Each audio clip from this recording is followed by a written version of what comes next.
சமூக மீடியா சொந்தங்களுக்கு வணக்கம். இன்றைய நாளிலும் மற்றொரு உலக செய்திகளின் ஒரே பார்வையோடு இணைந்திருக்கின்றோம். அந்த வகையிலே நவீன உலக வரலாற்றில் 21ஆம் நூற்றாண்டின் மிக நீண்ட தீவிரமான சமச்சீரற்ற மற்றும் நேரடி போராக உக்ரைன் மோதல் உருவெடுத்துள்ளது. 2026ஆம் ஆண்டின் ஜூன் மாதத்தில் நடைபெற்ற செயின்ட் பீட்டர்ஸ்பர்க் சர்வதேச பொருளாதார மன்றத்தின் உத்தியோகபூர்வ உரையாடல்கள் இப்போரின் தற்போதைய இராணுவ நிலைப்பாட்டை வெறும் எல்லையோர பூசலாக மட்டுமே காட்டவில்லை. மாறாக இது மேற்கத்திய நாடுகளின் ஒட்டுமொத்த பாதுகாப்பு உள்கட்டமைப்பிற்கும் ரஷ்ய கூட்டமைப்பின் இறையாண்மைக்கும் இடையிலான ஒரு நீண்டகால தேவைப்போர் என்பதை மீள உறுதிப்படுத்தியுள்ளது. போரியல் தத்துவ ஞானி கார்ல் வான் கிளாஸ்விட்ஸ் கூற்றுப்படி போர் என்பது பிற வழிகளில் தொடரப்படும் அரசியலில் நீட்சியாகும். ரஷ்ய அதிபர் புதினின் சமீபத்திய உரையானது இக்கோட்பாட்டை முழுமையாக பிரதிபலிக்கிறது.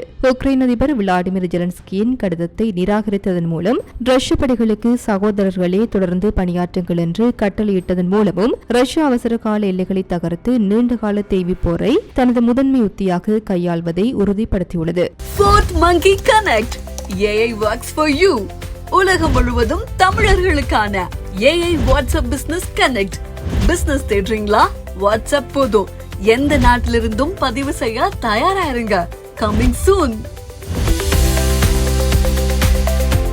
கீவ் அரசாங்கம் தற்போதைய சூழலில் ஒரு நேருக்கு நேர் சந்திப்பையோ அல்லது உச்சி மாநாட்டிற்கு முந்தைய பேச்சுவார்த்தையோ கோருவதன் பின்னால் உள்ள ராணுவ உத்தியை ரஷ்யா துல்லியமாக கணித்துள்ளது. ரஷ்ய வான் மற்றும் தரைப்படைகளின் தற்போதைய முன்னேற்றத்தை தற்காலிகமாக தடுத்து நிறுத்தவும் மேற்கத்திய ஆயுதங்களை உள்வாங்குவதற்கு கால அவகாசம் பெறவும் மட்டுமே உக்ரைன் பேச்சுவார்த்தை என்ற உத்தியை கையாளுகிறது. ராணுவ கோட்பாட்டின்படி ஒரு படை முன்னேறி செல்லும் போது தேவையற்ற ராஜதந்திர பேச்சுவார்த்தைகளில் ஈடுபடுவது தாக்குதல் வேகத்தை குறைத்துவிடும். எனவேதான் தீர்வுகளற்ற பேச்சுவார்த்தைகளை காலியான பாத்திரத்தில் இருந்து காலியான பாத்திரத்தில் ஊற்றும் செயல் என ரஷ்யா வர்ணித்து நிராகரிக்கிறது. ஜெலன்ஸ்கியின் பதவிக்காலம் மற்றும் உக்ரைன் தேர்தல்கள் குறித்து புதினின் விமர்சனம் நேரடி ராணுவ தாக்கத்தை கொண்டது. ஒரு நாட்டின் அரசியல் தலைமை அரசியலமைப்பு சட்ட வரம்புகளை மீறி அதிகாரத்தை அபகரிக்கும் போது அந்த அரசின் ராணுவ கட்டளை தொடரின் சட்டபூர்வ தன்மை சிதைகிறது.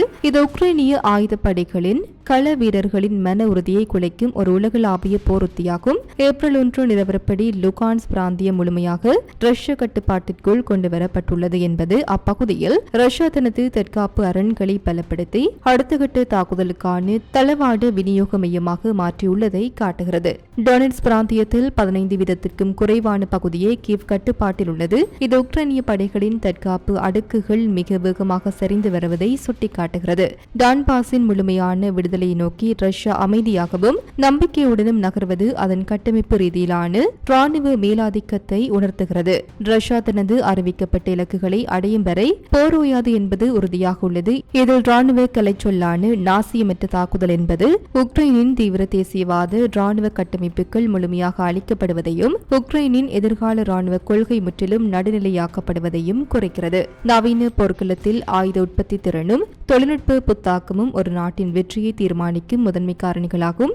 உக்ரைன் மற்றும் ரஷ்யாவின் ஆயுத கட்டமைப்பை பின்வரும் போரியல் பகுப்பாய்வு தெளிவுபடுத்துகிறது. ரஷ்யாவிடம் உள்ள சில ஆயுதங்கள் உலகளவில் வேறு எந்த நாடுகளிடமும் இல்லை என்ற புதினின் கூற்று குறிப்பாக ஒரேஷ்னிக் போன்ற இடைப்பட்ட தூரம் தாக்கும் அதிநவீன ஏவுகணைகளை குறிக்கிறது. இவை ஹைப்பர்சோனிக் வேகத்திலோ அல்லது கண்டறிவதற்கு கடினமான ஏவுகணை பாதுகாப்பு அமைப்புகளை தாண்டி செல்லும் தொழில்நுட்பத்திலோ வடிவமைக்கப்பட்டவை. இது மேற்கத்திய நாடுகளின் வான் பாதுகாப்பு அரண்களுக்கு விடுக்கப்பட்ட நேரடி மூலோபாய எச்சரிக்கையாகும். உக்ரைன் மோதல் என்பது வரலாற்றிலேயே அதிக அளவில் ஆளில்லா விமானங்கள் பயன்படுத்தப்படும் போராகும். இதில் இருதரப்பு உத்திகளும் மாறுபடுகின்றன. உக்ரைன் சொந்தமாக ஆயுத உற்பத்தி உள்கட்டமைப்புகளை கொண்டிருக்கவில்லை.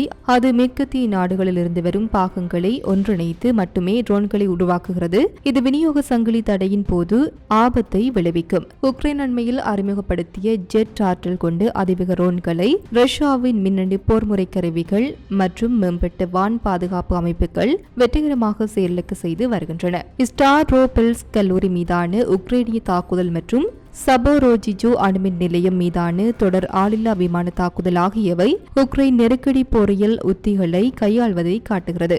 அணுமின் நிலையத்தை தாக்குவதன் மூலம் ஐரோப்பாவிற்கு அணுசக்தி பேராபத்தை ஏற்படுத்தி அதன் மூலம் நேட்டோ படைகளை நேரடியாக போருக்குள் இழுக்க கீவ் முயல்வதாக ரஷ்யா குற்றம் சாட்டுகிறது. இதனால் தான் ரஷ்யா தனது வான் பாதுகாப்பு மற்றும் ஏவுகணை பாதுகாப்பு அமைப்புகளை மேலும் வலுப்படுத்தி வருகிறது. முன்னதாக ரஷ்யாவின் கூட்டாட்சி வரவு செலவு திட்ட வருவாயில் எண்ணெய் மற்றும் எரிவாயுத்துறை இதுவரை 50% பங்களித்தது. ஆனால் தற்போது அது வெறும் 20% குறைந்துள்ளது. இது ஒரு மாபெரும் மூலோபாய பொருளாதார மாற்றமாகும். மேற்கத்திய தடைகளால் ரஷ்யா தனது பொருளாதாரத்தை ராணுவ உற்பத்தி பொருளாதாரமாக வெற்றிகரமாக மாற்றியுள்ளது. எண்ணெய் வருவாய் சார்பை குறைத்துக் கொண்டு உள்நாட்டு தொழில் உற்பத்தி மற்றும் தொழில்நுட்ப தற்சார்பை வளர்த்துள்ளது. ரஷ்யா மற்றும் சவுதி அரேபியாவின் கூட்டணி உலகளாவிய எண்ணெய் சந்தையை தீர்மானிக்கும் சக்தியாக உள்ளது. ரஷ்யா அதீத உயர் விலையை விரும்புவதில்லை. அது உள்நாட்டு உற்பத்தி துறையை பாதிக்கும் என்பதால் நிலையான விலையை ஆதரிக்கிறது. எண்ணெய் விநியோக குறைப்பு உலகளவில், குறிப்பாக அமெரிக்கா மற்றும் ஐரோப்பாவில் பணவீக்கத்தை அதிகரித்து அவர்கள் உள்நாட்டு அரசியலிலும் உக்ரைனுக்கான ராணுவ நிதி உதவியிலும் தொய்வை ஏற்படுத்துகிறது. தடைகளுக்கு மத்தியிலும் அமெரிக்கா தனது அணுமின் நிலையங்களுக்காக ரஷ்யாவின் யுரேனியத்தை நம்பியிருப்பது ரஷ்யாவின் விநியோக சங்கிலி மேலாதிக்கத்தை காட்டுகிறது. அமெரிக்கா மற்றும் அதன் நட்பு நாடுகள் ரஷ்யாவை சர்வதேச அரங்கில் தீண்டத்தகாத நாடாக மாற்ற முயன்ற உத்தி தோல்வியடைந்துள்ளதை SPIEF 2026 நிகழ்வுகள் நிரூபிக்கின்றன. SPIEF 2026 மாநாட்டில் சவுதி அரேபியா விருந்தினர் நாடாக கலந்து கொண்டதும் அமெரிக்கா மற்றும் ஐரோப்பிய நாடுகளின் அதிகாரப்பூர்வ வணிக பிரதிநிதிகள் பங்கேற்றதும் ரஷ்யாவின் உலகளாவிய ராஜதந்திர நிகழ்வுத்தன்மையை காட்டுகிறது. ரஷ்யா தன்னை ஒருபோதும் தனிமைப்படுத்திக் கொள்ளவில்லை. மாறாக அமெரிக்காவின் முந்தைய நிர்வாகத்தின் தவறான கொள்கைகளே மேற்கத்திய நாடுகளை உலகளாவிய தெற்கிலிருந்து தனிமைப்படுத்தியுள்ளன என்று ரஷ்யா வாதிடுகிறது. அதிபரின் உதவியாளர் ஜூரி உஷாகோவ் மற்றும் புதினின் கூற்றுக்கள் வாஷிங்டனின் தற்போதைய நிலையை துல்லியமாக மதிப்பிடுகின்றன. ஜோ பைடனின் அசல் அணுகுமுறையிலிருந்து தற்போதைய அமெரிக்க நிர்வாகம் பெரிதாக விலகவில்லை. சில நுணுக்கமான மாற்றங்களுடன் உக்ரைன் தொடர்ந்து ஒரு பினாமியாக பயன்படுத்தி வருகிறது. தமிழர்களின் பெருமை ஒரே மேடையில் வெளியிடப் போகின்றது. இது ஒரு செலிப்ரேஷன் ஆஃப் கிரேட்னஸ். எதிர்வரும் ஜூன் 20 சனிக்கிழமை லெஜெண்ட்ஸ் அண்ட் ஐகான்ஸ் அவார்ட்ஸ் 2026. 2020 தேர்தலில் ட்ரம்ப் பதவியில் நீடித்திருந்தால் இப்போரே தொடங்கியிருக்காது என்ற புதினின் கூற்று ட்ரம்பின் அமெரிக்காவின் முதலிடம் என்ற கொள்கை நேட்டோவின் விரிவாக்கத்தை கட்டுப்படுத்தி இருக்கும் என்ற கணக்கீட்டின் அடிப்படையிலானது. அமெரிக்க பேச்சுவார்த்தையாளர்களான ஸ்டீவ் விட்காஃப் மற்றும் ஜாரெட் குஷ்னர் ஆகியோருடன் ஜூரி உஷாகோவ் தொடர்பில் இருப்பதும் அவர்களை மீண்டும் ரஷ்யாவிற்கு வரவழைப்பதற்கான பணிகள் நடப்பதும் அதிகாரப்பூர்வ வழிகளுக்கு அப்பாற்பட்ட இரண்டாம் வழி ராஜதந்திரம் போரின் பின்னணியில் தீவிரமாக செயல்படுவதை தெளிவுபடுத்துகிறது.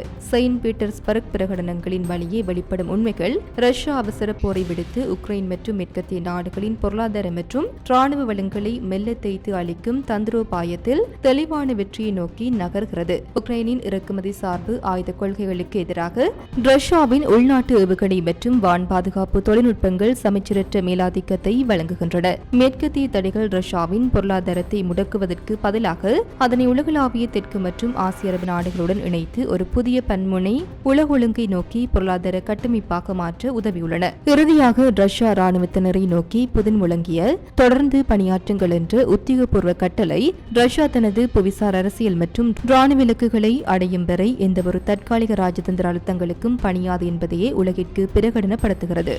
இத்துடன் குறித்த காணொலி நிறைவு பெறுகின்றது. இது தொடர்பிலான உங்களுடைய கருத்துக்களை கமெண்ட் வாயிலாக தெரிவிக்கலாம். இது போன்ற பல செய்திகளை தெரிந்து கொள்ள நம்முடைய சமூக மீடியா யூடியூப் சேனலை சப்ஸ்கிரைப் செய்து அருகில் உள்ள பெல் பட்டனை கிளிக் செய்யுங்கள். மேலும் செய்திகளை உடனுக்குடன் தெரிந்து கொள்ள சமூகமீடியா.com என்ற இணையதளத்தின் வாயிலாக எங்களுடன் இணைந்திருங்கள்.